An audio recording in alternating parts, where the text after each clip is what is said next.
The Holts and the Bowens had been at war for 30 years, a bitter, bloody, senseless feud over a creek and a death that neither family could rightly remember the whole truth of anymore. Only the hatred. 30 years of cut fences and poisoned wells and fresh graves on both sides of the line. And then, Tate Holt's grown son Wesley went and did the one thing that could either end the war for good or finish both families forever.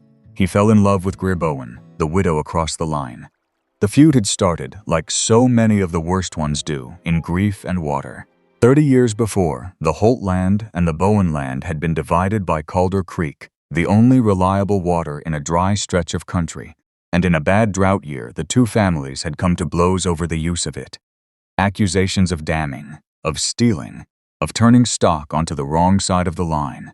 And in the worst of that long ego confrontation, down at the flooded creek, a young man had died. Young Eli Bowen, barely 20, the old patriarch Harmon Bowen's own brother, had gone into the swollen creek in the chaos of the fighting and drowned. And the Bowens had said, from that day to this, that the Holts killed him. There had been a Holt at the creek that day. Young Tate Holt himself, in fact, the very man who now in his old age ran the Holt Ranch. And the Bowens had seen a Holt at the water where their boy died. And in the blind agony of their grief, they had needed it to be murder, because murder could be hated and avenged, while a senseless drowning could only be wept over. So they swore the Holts had pushed Eli Bowen into the flood, or held him under, or driven him in to die. And the Holts, proud and grieving in their own way, and furious at being branded murderers, had hardened in return rather than be called killers.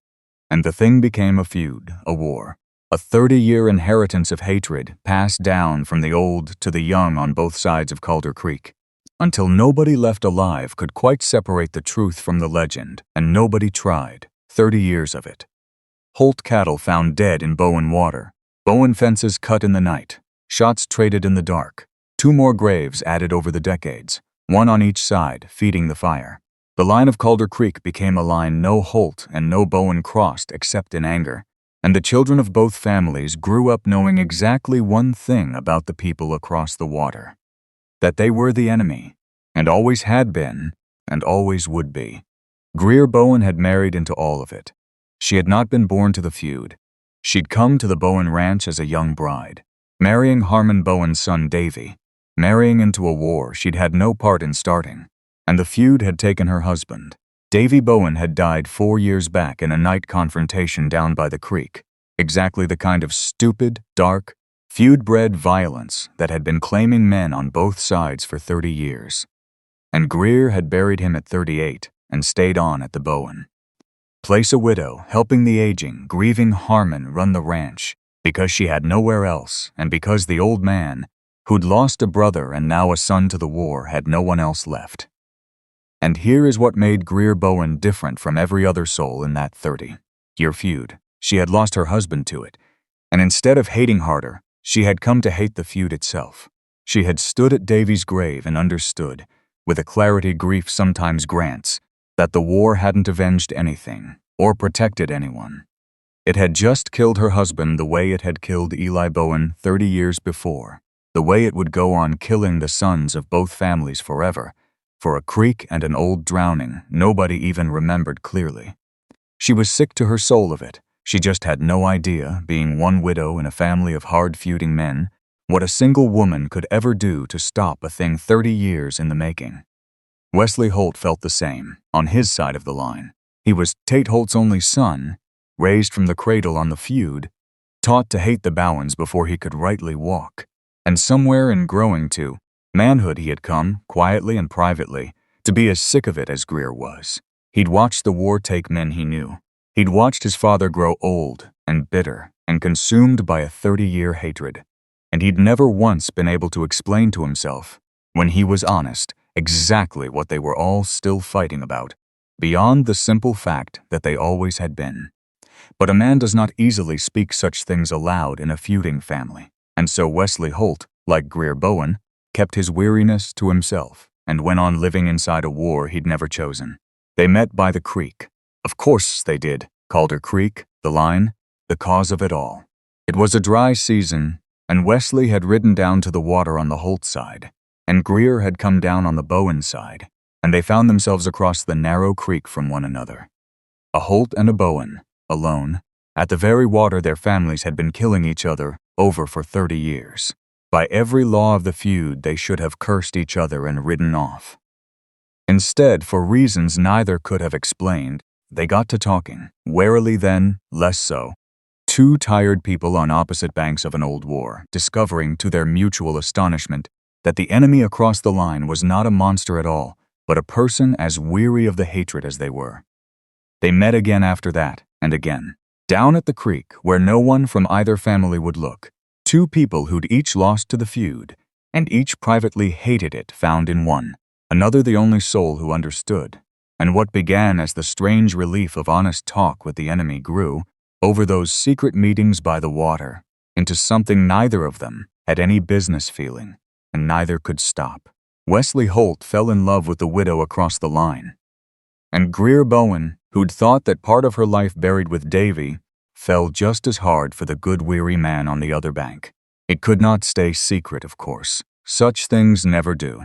And when it came out, when a Bowen rider spotted Greer with a Holt at the creek and carried the word home, it detonated through both families like a powder keg. Old Harmon Bowen was wild with a sense of betrayal. His own son's widow carrying on with a Holt, with one of the murdering Holts who'd killed his brother and his boy. And Tate Holt was no better, roaring that no son of his would take up with a Bowen, with the family that had branded him a killer and warred on him for 30 years. Both patriarchs forbade it absolutely. Both families closed ranks, and the feud, which had been smoldering, roared up white-hot, because now it wasn't just about the old grievances. It was about a Holt and a Bowen betraying their own blood, and that the families could not abide. It came to a head down at the creek, the way everything in that war always did. The two families faced off across Calder Creek, armed in the worst confrontation in years. Tate Holt and his men on one bank, Harmon Bowen and his on the other. 30 years of hatred, and now the fresh fury of the forbidden love, all of it boiling toward the kind of bloodshed that had been feeding the feud for a generation.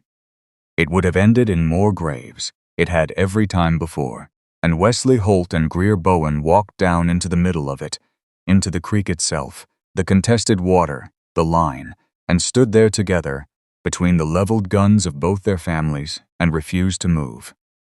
"You'll have to shoot through both of us," Wesley called out, to his father and hers alike. "Because we're done, do you hear me? We are done with this war." His voice cracked across the water. "I love her. A Holt loves a Bowen, and there's not a thing either of you can do about it but kill us. And I don't believe even 30 years of hate has made you men who'll shoot your own children in a creek." He looked at his father. "What are we even fighting about, Pa? Say it. 30 years, and tell me right now plain what Greer Bowen ever did to you. What I'm supposed to hate her for. Tell me."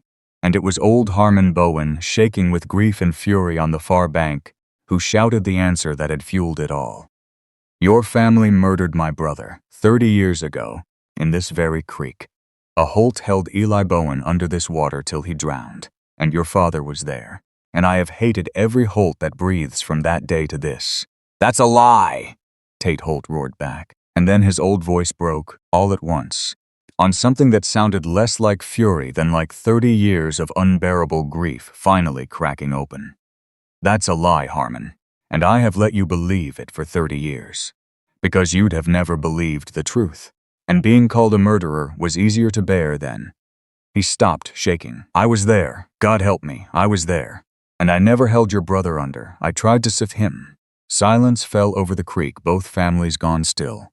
"We were boys," Tate Holt said, the words torn out of him after 30 years. "Eli and me. Did you never wonder why a Holt was right there when he drowned? We weren't even fighting. Him and me. That was the older men. Eli slipped on the flood bank, went into the water, and I went in after him, Harmon. I went into that flood after your brother, and I caught hold of him, and I could not hold him.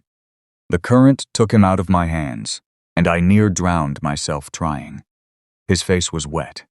"And I crawled out, and your family was standing there screaming that I'd killed him, and I was a grieving, terrified boy who just watched a friend die in my own hands. And when you all called me a murderer, I didn't have the words to fight it. And then it was too late, and the feud was started, and being your enemy was at least something I could survive. Being the boy who failed to save Eli Bowen. I couldn't live as that, so I let you hate me. For 30 years I let you hate me, and I let my own people die for it, rather than say out loud that I tried to save your brother and wasn't strong enough. He lowered his gun. I'm saying it now, over my own son standing in that water where Eli died. I tried to save him, Harmon. We've been killing each other for 30 years over a drowning that no one did on purpose and that I'd have given my own life to stop. Harmon Bowens stood across the creek, an old man hearing, after 30 years, that the murder he'd built his whole life of hatred around had never been a murder at all, that his brother had died in a tragic accident, and that the Holt boy he'd cursed for 3 decades had gone into the flood trying to save him. And something broke in the old man, not into more rage, but into the grief that the hatred had been covering all along. The simple, unbearable grief of a boy lost too young, finally let out of the cage of blame it had been locked in for 30 years. You tried to save him, Harmon said. It was not a question. He was weeping now, the old hard man, lowering his own gun. All this time. All these graves, my Davy, your people. All of it, over a thing that was nobody's fault. Over a thing that was nobody's fault, Tate Holt agreed, weeping with him across the water that had divided them for 30 years. And there, in the middle of Calder Creek, with both families lowering their guns and 30 years of war collapsing into the shared grief it had always really been, Wesley Holt and Greer Bowen stood together, the cause, somehow, of the truth finally coming out, the bridge across a line that should never have been a line at all. The feud ended that day, not all at once, and not without years of careful mending. 30 years of hatred does not vanish in an afternoon, but it ended. The truth was out, and the truth, once spoken, could not be unknown. That 2 families had spent a generation killing each other over a tragic accident, mythologized into a murder by a grief that needed someone to blame. The graves on both sides of the line stood as proof of where the war had led, and not one Holt or Bowen, having heard old Tate's confession at the creek, had the heart to add another.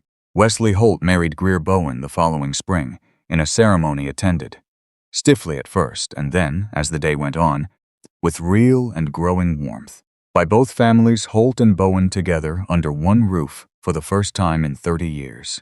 Old Tate and old Harmon stood up together as the couple wed, 2 grieving old men who had wasted 30 years as enemies and had, in their last years, the unlikely grace of becoming something like friends, bound by the shared confession and the shared grief, and the shared love of the 2 who'd ended the war. The 2 ranches, divided by Calder Creek for a generation, were joined by the marriage, with the contested water that had started it all now, simply running at last through the land of one family instead of dividing 2. Folks in that country told the story for the rest of their lives, how 2 ranch families had warred for 30 bitter years, and how it was a son's love for the widow across the line that finally dragged the buried truth into the light and ended it. 30 years they fought, the old-timers would say, over a drowning that everybody'd turned into a murder because grief needs somebody to blame. Cut fences, dead cattle, dead men, graves on both sides of that creek. And it took a Holt boy falling for a Bowen widow, 2 people sick to death of a war they never started, to walk out into the middle of it and force the truth out of an old man who'd carried it 30 years. They'd shake their heads. Love did what 30 years of hating never could. It got to the truth. And the truth, once it was finally spoken out loud, was the only thing strong enough to end the war.